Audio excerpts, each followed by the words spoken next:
मैं हूं योगेंद्र त्रिपाठी और आज मेरे साथ एक ऐसे व्यक्ति हैं जिन्होंने 5 साल बलरामपुर शहर की सरकार चलाई है, यानी कि बलरामपुर नगर पालिका परिषद की वो अध्यक्ष के प्रतिनिधि के तौर पे उन्होंने काम किया है। और किताबुन निशा जो कि यहाँ की अध्यक्ष रही हैं बहुजन समाज पार्टी से, उन्होंने लगातार 5 साल तक काम किया है। इसी का हिसाब किताब जनता की तरफ से लेने के लिए मैं इनके साथ बैठा हुआ हूँ। बात करेंगे और जानने की कोशिश करेंगे चुनाव का मूड क्या है और इन्होंने जो काम किया है उस पर इस बार कितना वोट मिलेगा, कितना वोट नहीं मिलेगा, और वोट मिलेगा तो क्या भाजपा की जो ट्रिपल इंजन की सरकार बनने वाली है उसको कहीं ना कहीं से जो है ये पीछे ढकेल पाएंगे या नहीं। साबान जी, बहुत बहुत स्वागत है आपका। धन्यवाद भाई।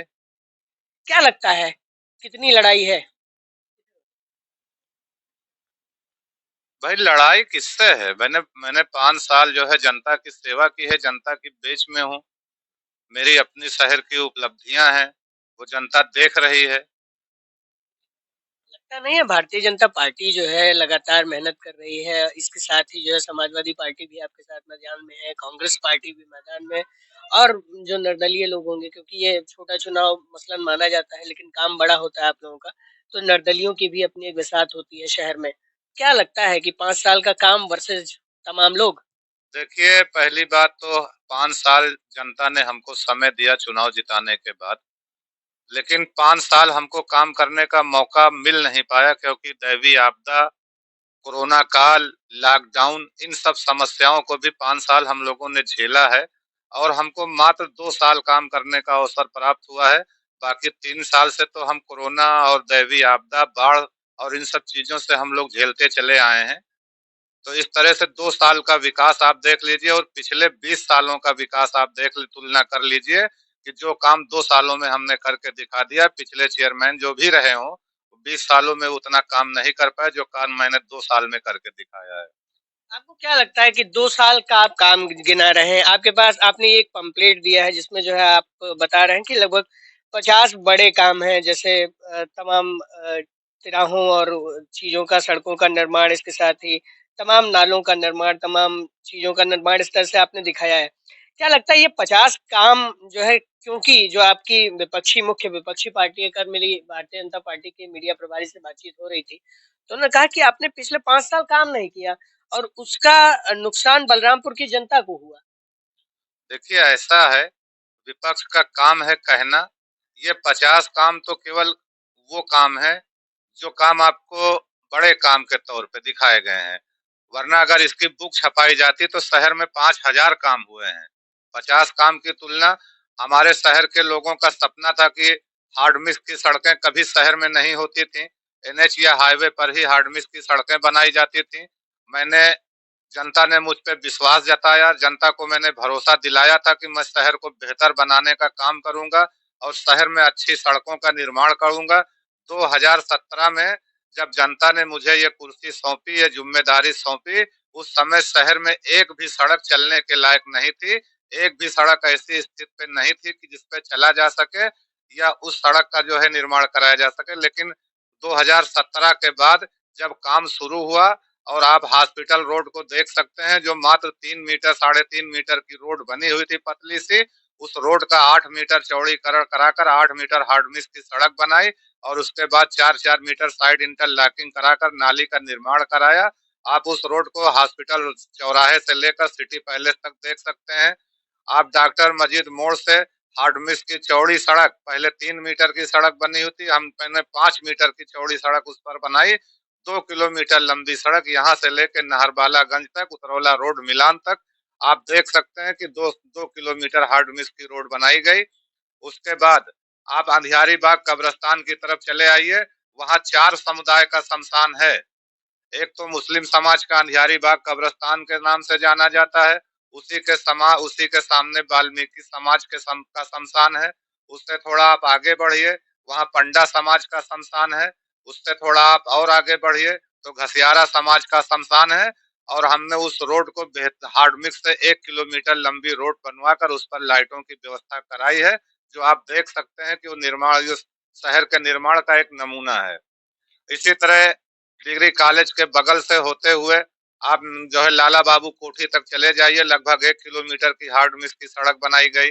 आप बड़े पुल पे खड़े हो जाइए, बड़े पुल से चाहे आप देवी दयाल तिराहे की तरफ जाइए या चौक की तरफ आइए या सिटी पैलेस की तरफ जाइए, आप देवी दयाल तिराहे से गर्ल्स कॉलेज की तरफ आइए, गर्ल्स कॉलेज से आप चौक की तरफ चले जाइए, सभी तरफ आपको रोडें बनी हुई मिलेंगी। और सबसे बड़ी मैं विशेष, वहाँ रोकना चाहूंगा। देखिए, जैसे आपने जो सड़कें बनाई, आपके सिटी में जो है काम होने लगा पाइपलाइन बिछाने का, अब वो पूरी सड़क जो है टूट गई, फिर उसके बाद जनता आपसे नाराज है। नहीं जानता न, जो काम सीवर लाइन का चल रहा है, सीवर का काम वो सरकार का प्रोजेक्ट है और वो उसको पूरे शहर में सीवर लाइन का काम होना है, क्योंकि सीवर से जितना बड़ा फायदा जनता को होने वाला है, जनता अभी इस बात को समझ नहीं रही कि सीवर का मतलब क्या है। भाई सीवर बनने के बाद उनके घरों का पानी, उनके घरों की गंदगी, उनके घरों में किसी को सेप्टिक टैंक बनाने की जरूरत नहीं है, सीधा वो सीवर का पानी सीवर में उसको कनेक्ट कर दिया जाएगा। जो बाढ़ की स्थिति है शहर में, जो जल भराव की स्थिति होती है, वो सारा सीवर से उसका फायदा होने वाला है। नाली नाले खत्म हो जाएंगे, शहर नालियों और नालों से मुक्त हो जाएगा। तो ये सब बहुत बड़ा फायदा होने वाला है। बिल्कुल शबाना अली जी, सड़कें तो टूट गई, जनता नाराज है। सड़कें सड़कें टूट गई। देखिए, नगर नगर पालिका से केवल नोटिस दिया गया था और इस शर्त के साथ दिया गया था कि उन सड़कों को खोदने के बाद, सीवर लाइन डालने के बाद पुनः उसी तरह का वो निर्माण करें, करके रोडों को सही करेंगे। और उनके द्वारा जहां जहां लापरवाहियां की गई हैं, उसके द्वारा उनको पत्राचार भी किया गया है और इसकी शिकायत जिलाधिकारी महोदय से भी की गई है और जिलाधिकारी महोदय साहब के आदेश के और क्रम में उनके ऊपर एफआईआर भी किसी नगर कोतवाली में दर्ज कराया गया है, जो सड़कों का रिपेयरिंग नहीं हो पाया है और वो तेजी से उस पर लगे हुए हैं। एफआईआर भी किया गया है और वो सड़कों की रिपेयरिंग का काम भी कर रहे हैं। तो इससे जनता भी बखूबी जानती है कि चूंकि सीवर लाइन का काम नगर पालिका से नहीं, जल निगम से कराया जा रहा है और उसका सारा दायित्व जल निगम को बनता है।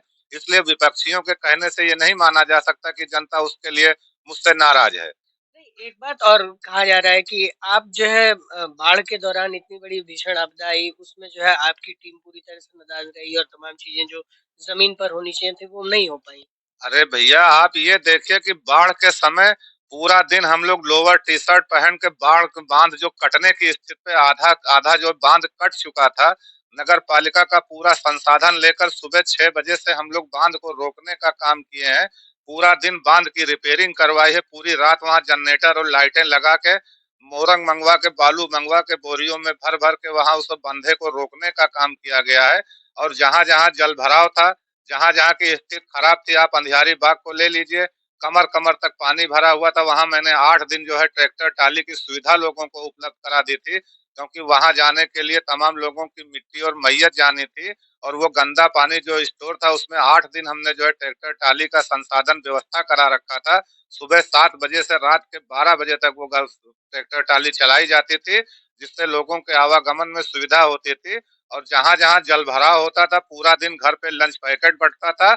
हमारे बच्चे, हमारे लोग सारे जगहों पे जहां जहां जल भराव की स्थिति, पूरा लंच पैकेट की व्यवस्था करके सुबह से शाम तक लंच पैकेट बांटने का काम किया जाता था। और मेरे द्वारा स्वयं, आपने सोशल मीडिया पे भी देखा होगा, मेरे द्वारा स्वयं पहलवारा, अचलापुर और भी ऐसे, जैसे आप लोग ले लीजिए भंडार खाना का जो निचला हिस्सा है, सुधीर शाह की कॉलोनी ले लीजिए, ऐसे तमाम जगहों पे मैं स्वयं कमर कमर तक पानी में, घर मैं काशीराम आवास पे भी ट्रैक्टर से गया था, बैठ के वहां डूबने के लायक पानी था, ट्रैक्टर की बोनट पे बैठ के मैं गया और मैंने वहां लंच पैकेट का पूरा पूरा कैरेट वहां पहुंचाने का काम किया है। और कोई अगर, ये आरोप क्यों लगते हैं सारे आपके ऊपर? ये तो विपक्ष का आरोप है भाई, विपक्ष तो ये कहेगा। भाई आपने सोशल मीडिया के माध्यम से देखा होगा कि बाढ़ में हम लोग जब भी, भाई कोरोना काल में भी बहुत से दरवाजे ऐसे थे जो 6 6 महीने के लिए बंद थे। और कोरोना काल में आपने देखा होगा कि जिसके घर में कोई कोरोना से मर जाता था, जिन लाशों को उनका परिवार नहीं छूता था, उस लाशों को लेकर हम लोग राप्ती और शमशान और कब्रिस्तान लेके जाते थे। आपके ऊपर एक और आरोप लगाया डीपी सिंह ने कल, कहा कि जो है धीरेन्द्र प्रताप सिंह धीरू जी ने, जो समाज सेवी हैं, उन्होंने आपसे 3 चौराहों के सुंदरीकरण की अनुमति मांगी थी, आपने अनुमति ही नहीं दी। भाई हो जाता तो ये तो आपके ही नगर का काम होता। देखिए, शायद उनको इस बात की जानकारी नहीं है, मीडिया प्रभारी जी को, कि नगर पालिका केवल प्रस्ताव भेज सकती है। नगर पालिका से उन्होंने चौराहों के उस सौंदर्यीकरण के लिए मांग की थी। वो लेटर जिलाधिकारी के माध्यम से शासन को जाता है और शासन से इसकी स्वीकृति मिलती है। नगर पालिका की स्वीकृति पे किसी दूसरे विभाग को नहीं दिया जा सकता है। तो ये शासन में पैरवी करके ले आवे, चूंकि इन्होंने एप्लीकेशन नगर पालिका को दिया, नगर पालिका ने जिलाधिकारी महोदय के माध्यम से शासन को भेज दिया, क्योंकि ये काम शासन का है कि जैसे गोंडा में बहुत से चौराहों का जो है नवीनीकरण हुआ है, सुंदरीकरण हुआ है, तो वो सब शासन के अनुमति से ही होता है। अच्छा, अब दूसरे पक्ष पे आते हैं, क्योंकि चूंकि जो है चुनाव है, जाति पाति और तमाम चीजें देखी जाती हैं चुनाव में, और चुनाव जो लड़ता है वो इन सारी इक्वेशंस को बैठाने की कोशिश करता है। आपको क्या लगता है, कौन कौन सी जाति और कौन कौन से लोग जो है आपके साथ खड़े हैं इस वक्त?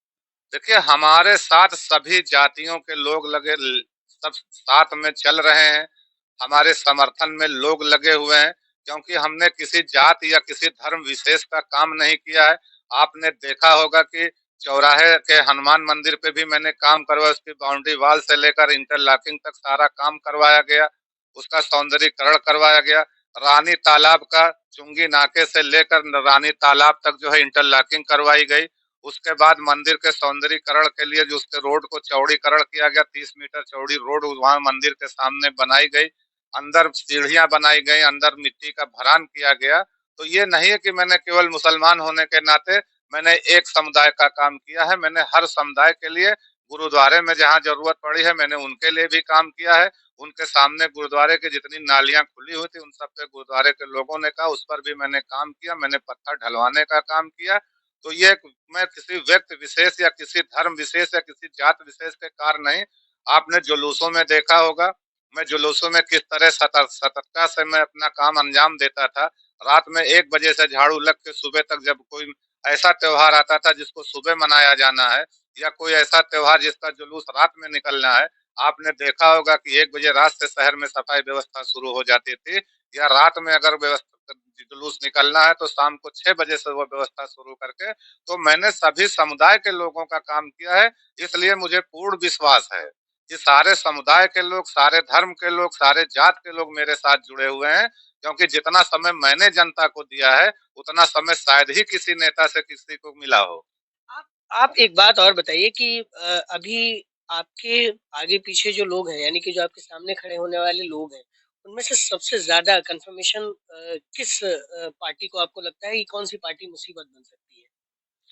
हमें तो नहीं लगता है, हमें तो नहीं लगता है कि इस चुनाव में हमारे लिए कोई चुनौती खड़ी होगा, लेकिन लड़ना सबको है भाई, समाजवादी भी लड़ेगी, कांग्रेस भी लड़ेगी। मुख्य तौर पर आपको कौन लग रहा है कि लड़ेगा आपके साथ? अगर थोड़ा बहुत लड़ाई होगी तो हमारी केवल भाजपा से लड़ाई होगी, बाकी निर्दलीय और निर्दलीय से कोई मतलब नहीं होगा, क्योंकि जनता भी जानती है अपने वोटों की कीमत, और जनता भी अपने वोट का महत्व जानती है।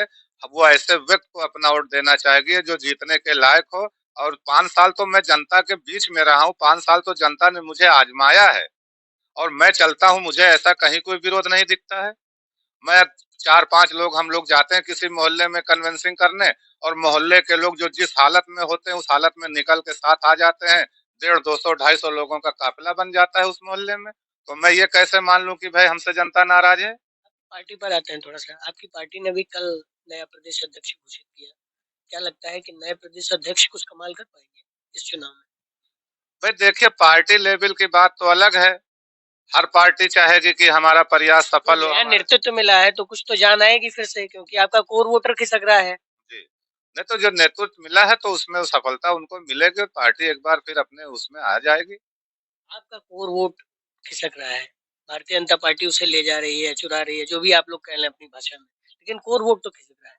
क्या लगता है कि पार्टी कितना वोट आपको दिलवा देखिए, पाएगी? हम आपको बता दें कि विधानसभा और लोकसभा के चुनाव की स्थिति अलग होती है, क्योंकि उसमें चेहरा कैंडिडेट का नहीं होता है, उसमें चेहरा होता है योगी जी का प्रदेश लेवल पे, और देश के स्तर पे होता है चेहरा मोदी जी का।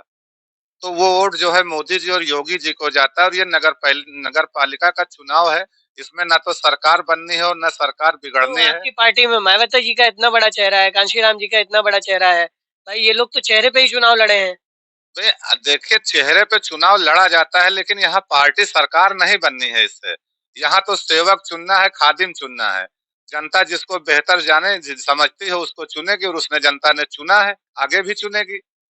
आपको क्या लगता है, पार्टी की मदद मिलेगी इस चुनाव में? बिल्कुल बिल्कुल, पार्टी की मदद, जो आप कोर वोट की बात कर रहे हैं, मैं विधानसभा और लोकसभा की बात में नहीं कर रहा हूँ, लेकिन मैं अपने नगर पालिका के चुनाव में देख रहा हूँ कि 100% के 100% मेरे साथ खड़े हुए हैं। जो आपका कोर वोटर है। जो हमारा तो ये थे मेरे साथ शाबान अली जी, जिन्होंने तमाम बातें बताई कि किस तरह से ये चुनाव लड़ा जाएगा, और उनको मुख्य तौर पर अगर चिंता है किसी की, तो वो भारतीय जनता पार्टी है जो उनके सामने चुनाव लड़ सकती है। बाकी आप कह रहे हैं कि जो है सारे लोग हवाबाजी कर रहे हैं, या जो भी है उनके चुनाव में कोई बहुत ज्यादा नतीजे नहीं आने वाले हैं।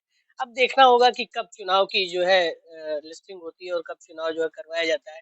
बहरहाल ये तमाम जो जनप्रतिनिधि हैं अपनी तैयारियों में जुटे हुए हैं और लगातार जो है जनता के बीच है अपने काम का हिसाब किताब दे रहे हैं। अगली वीडियो में फिर मिलेंगे किसी और शख्सियत के साथ। तब तक के लिए नमस्कार। मैं योगेंद्र पाटिल।